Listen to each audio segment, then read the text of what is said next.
दोस्त, इस वीडियो में आज हम जानेंगे कि हम अकेले कैसे खुश रह पाएंगे।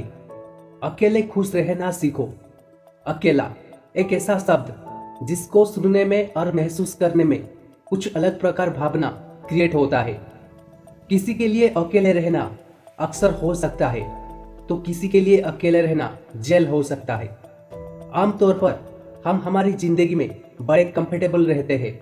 अगर किसी भी काम में, किसी भी तनाव में कोई आ करके हमारे साथ देता है और हमारी केयर करता है, और इसी डे टू डे लाइफ में किसी इंसान की इतनी आदत हो जाती है ना, या लोगों की साथ लेने की इतनी आदत हो जाती है कि हम उन पे डिपेंड होना शुरू कर देते हैं। दोस्त, समस्या तब शुरू होती है जब हम हमारी जिंदगी में किसी इंसान को बहुत ज्यादा वैल्यू देते हैं और बदले में वो हमें बिल्कुल भी भाव नहीं देता है, बिल्कुल साथ नहीं देता, या फिर साथ ना देने की बजाय हमें नीचा दिखाने की, हमारे में कमी दिखाने की कोशिश करता है, तो हमको बहुत बुरा लगता है। समस्या तब हो जाती है जब आप किसी के लिए हर वक्त हाजिर रहोगे और ये दुनिया आपके हर वक्त हाजिर रहने का फायदा उठाए। इतना किसी के लिए हाजिर नहीं रहना चाहिए कि ये दुनिया आपको मुफ्त का समझने लगे। हैप्पी रहना तो उसका सबसे बड़ा फॉर्मूला है कि अकेले रहना सीखो। जिंदगी में अगर बहुत आगे जाना है तो इसका सबसे बड़ा मंत्र ये है कि अकेले खुश रहना सीखो। आपको इतना किसी के लिए अवेलेबल नहीं रहना चाहिए। इस जिंदगी की सबसे बड़ी खोज खुद को खोजने में है। खुद को क्या पसंद है, खुद को क्या नापसंद है, खुद को कहाँ पहुँचना है, क्यों पहुँचना है, ये डिसाइड करने वाले आप होते हैं, ना तो ये स्वार्थ में लिपटी हुई दुनिया। मानता हूँ कि इंसान एक सामाजिक प्राणी है, लेकिन जब समाज ही किसी इंसान का दुश्मन बन जाए तो इंसान को क्या करना चाहिए? मेरे हिसाब से तो समाज से लड़ने की बजाय अकेले रहकर शांत होकर यह सोचने की जरूरत है कि हमारे लिए समाज से या इस दुनिया से लड़ने से ज्यादा क्या जरूरी है। क्या हमारे लिए हमारा खुश रहना किसी से लड़ाई करने से ज्यादा जरूरी नहीं है? क्या हमारे लिए हमारी जिंदगी में एक गोल सेट करना जरूरी नहीं है?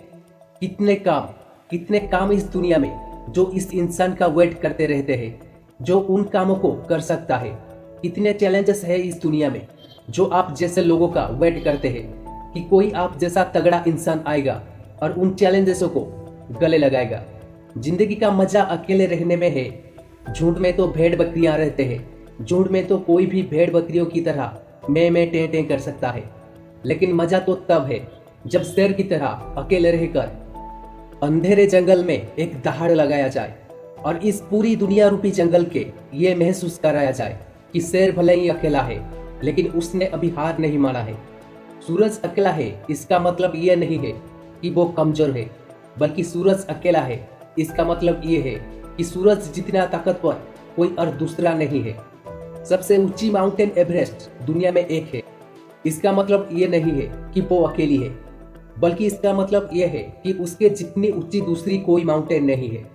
अकेलापन का प्रतीक है ताकत का, क्योंकि आप उस जगह पर होते हो जहां पर पहुंचना किसी के लिए संभव नहीं होता। अकेलापन का प्रतीक है खुशी का, क्योंकि आप किसी पर डिपेंड नहीं रहते हो।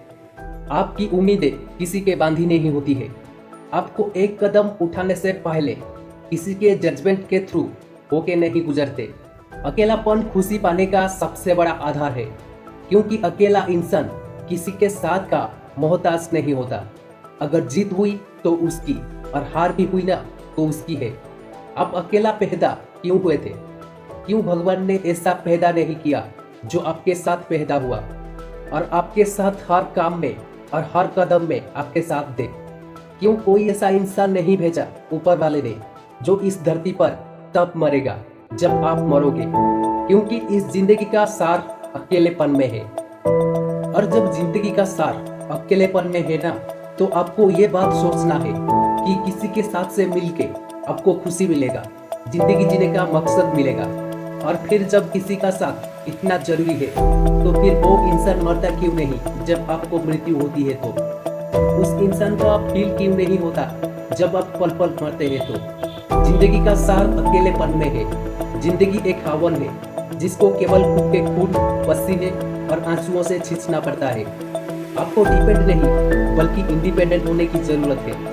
इतिहास गवाह है कि अच्छे लोग या तो अकेले पड़ जाते हैं या जानबूझकर अकेले हो जाते हैं, क्योंकि उनको इस दुनिया की चाल समझ में आ जाता है। आपको कितना ही दर्द सहना पड़े, अकेले सहना सीखिए। जब आपके शरीर का दर्द कोई नहीं बांट सकता है, तो आपके मन का दर्द को कोई कैसे बांट सकता है? क्योंकि वो तो किसी को दिखता नहीं है कि आपको कहाँ पे चोट आई है। कई लोग कहते हैं कि अकेला बंदा खुश नहीं रह सकता, बल्कि सच तो ये है कि अकेला बंदा ही खुश रह सकता है। शब्दों से ज्यादा ताकत खामोशी में होती है। कई बार शब्द वो सब बयान नहीं कर पाती है जो खामोशी बयान कर देती है। कई बार कुछ कहने से अच्छा है कि चुप रह जाओ, दूर चले जाओ, अकेले रह जाओ और विचार करो अपनी जिंदगी पे कि क्या जरूरी है, रास्ता किधर है, समस्या क्या है, जरूरत क्या है और स्वार्थ किधर है, जिम्मेदारी किधर है और मजबूरी किधर है, खुद से नजदीक किधर है और दूरी किधर है। सोचिए, अगर आपका सबसे अच्छा दोस्त आप खुद बन जाओ तो क्या कोई आपको हर्ट कर पाएगा? कोई दुखी कर पाएगा? सोचिए, अगर आपका सबसे बड़ा हमदर्द आप खुद बन जाए तो कोई आपको दर्द दे पाएगा? सोचिए, अगर आपका सबसे बड़ा सपोर्ट आप खुद बन गए तो ये सपोर्ट को क्या कोई गिरा पाएगा? सोचिए, अगर आपने खुद को अपने दिल में जगह दे दी तो क्या आपको कोई धोखा दे पाएगा? किस्मत वाला है हर इंसान जो ऊपर वाला ने ऐसा सिस्टम बनाया है कि वो खुद के साथ जिंदगी भर रह सकता है। इस बात की गहराई को समझ लिए। ये भागती दौड़ती जिंदगी में जब आप पर कोई समस्या आती है, जब कोई दुख आता है, तो आप मैक्सिमम टाइम्स दूसरे का साथ ढूंढने की कोशिश करते हो कि कोई आए और अपने हाथों से आपके आंसू पोंछ के जाए। पर ध्यान रखना, आंसू भी आजकल तभी पोंछा जाता है ताकि आप उस इंसान के काम आ सको। ये दुनिया रिश्तों से नहीं मतलब से जुड़ी है। ये दुनिया साथ से नहीं बल्कि स्वार्थ से चलता है। क्या फर्क है आप में और किसी और की? ये है ना कि आपको दूसरे लोग आपसे ज्यादा ताकतवर लगता है, तभी तो आप उनके साथ का इंतजार करते हो। जिस दिन ये बात समझ जाओगे कि इस दुनिया में ताकतवर कुछ भी नहीं है, केवल खुद के आत्मविश्वास के, तो समस्या वहीं से बैक गियर स्टार्ट कर देगी। इस दुनिया में कुछ भी इतना ताकतवर नहीं है जितना ताकतवर इंसान का खुद पर विश्वास है, जितना आत्मविश्वास बड़ा है। दोस्त, अगर आपको मेरा वीडियो पसंद आया है तो लाइक, शेयर, कमेंट करके बताएं और चैनल को सब्सक्राइब करना मत भूलिए, क्योंकि ऐसे रिलेटेड वीडियो आपके पास जल्दी पहुंच जाएगा। आज के लिए इतना, रहता हूँ, नमस्कार।